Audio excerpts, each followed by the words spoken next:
Want to update your Discord bio from your phone?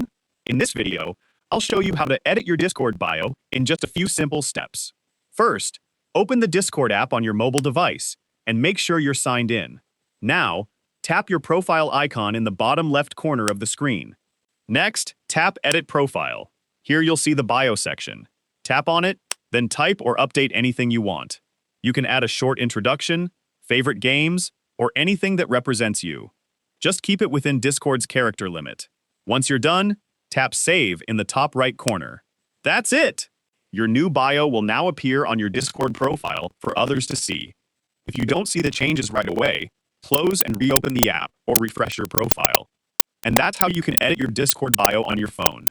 If this video helped you, don't forget to leave a like, subscribe to the channel, and I'll see you in the next tutorial.